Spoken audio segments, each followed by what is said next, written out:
Graça e paz, meus irmãos, estamos aqui em mais um momento de fé com Manuel Costa. Eu venho trazer uma mensagem de Deus para a sua vida. Mensagem que está no livro de Daniel, capítulo 3, versículo 20. Como três jovens conseguiram confiar tanto em Deus, mesmo sabendo que poderiam morrer. Eles não chegaram na fornalha como heróis, chegaram como jovens marcados pela dor de terem sido arrancados da sua terra, afastado de tudo que lhes era familiar, cativos, foram levados para uma nação que não temia o Deus de Israel, uma cultura que tentava apagar suas raízes. Daniel, Ananias, Misael e Azarias, seus nomes originais carregavam memórias de um povo que amava o Senhor. Mas a Babilônia buscou arrancar até isso. O império de Nabucodonosor não era apenas grande, era voraz, tornava-os melhores, moldava-os, quebrava as identidades de quem ele era, transformava servo de Deus em instrumento de reis. Depois Sadraque, Mesaque e Abidnego cresceram cercados por esta pressão constante. Não viveram dias leves, onde cada escolha precisava reafirmar quem eles eram. Serviam no palácio, cercado de riquezas que não pediram, e expectativas que não escolheram carregar.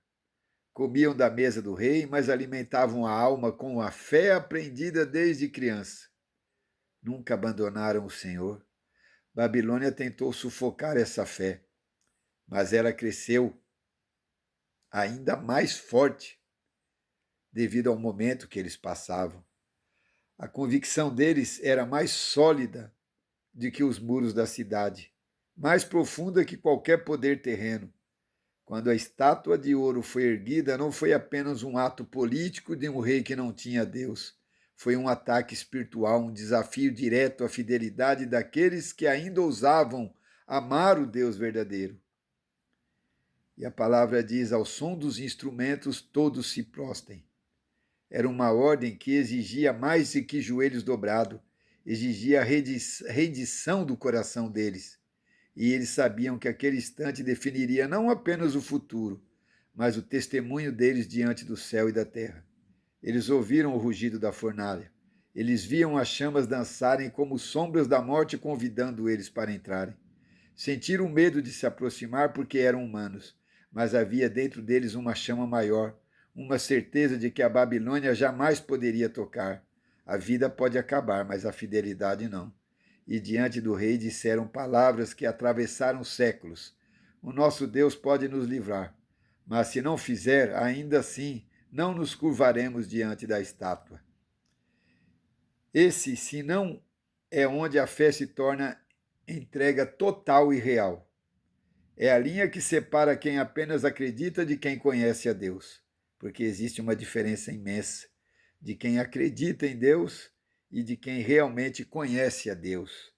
Então surge a grande pergunta: por que Deus permitiu que homens tão fiéis chegassem tão perto da morte?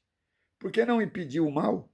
Por que não apagou o fogo? A resposta não está na ausência dele, mas na revelação que o Senhor trouxe.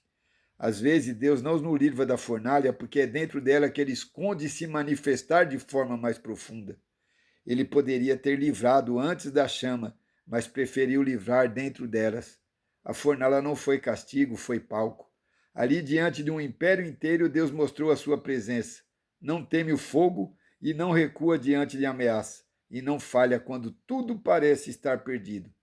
Sadraque, Mesaque e Abidnego não entraram na fornalha porque foram esquecidos, mas porque Deus sabia da fidelidade dos seus corações. Deus sabia que a fé real sustentaria algo maior que as suas próprias vidas, um testemunho que ecoou pela eternidade, até o dia de hoje. Inclusive, agora nós estamos lendo esse testemunho. Os três foram lançados, mas quatro caminharam. E o quarto não disse uma palavra, ele apenas esteve lá. E às vezes essa é a maior demonstração de amor do céu, a presença silenciosa que sustenta, que protege e que transforma.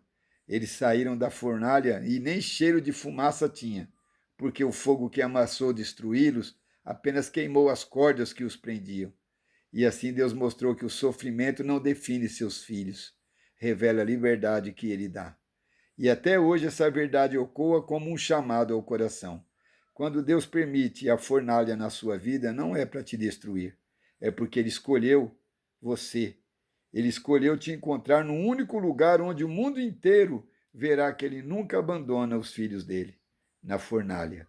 Então, não importa que tipo de fornalha você esteja enfrentando hoje, saiba que é dentro dela que Deus vai agir e vai mudar tanto a situação da sua vida quanto ao olhar de quem está olhando para você.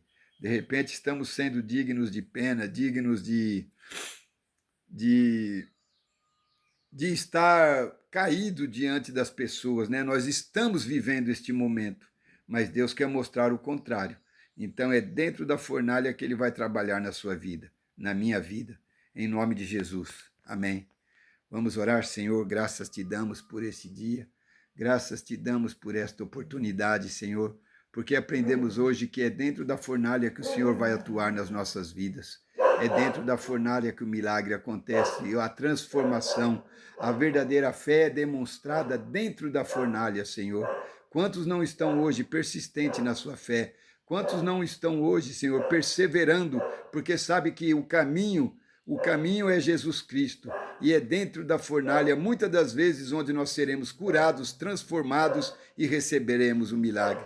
Abençoe as casas, as famílias, Senhor, os filhos, Senhor, nossos filhos, que recebam a graça de Jesus Cristo, os casamentos que estão em crise, Senhor, pessoas que estão endividadas, Pai, pessoas que não conseguem levantar da cama por um mal, por uma enfermidade que ainda não foram descobertas pelos médicos. Que o Senhor tenha misericórdia, Senhor, porque cremos que Jesus opera dentro da fornalha, e não importa se é a fornalha da doença, a fornalha da destruição familiar, a fornalha do endividamento, seja lá qual for, é dentro dessa fornalha e na perseverança da fé que vamos sair vencedores. Eu peço a tua bênção em nome de Jesus. Amém. Paz, saúde e prosperidade. Até a próxima, se o Senhor assim nos permitir. Amém? Deixe seu like e compartilhe, em nome de Jesus.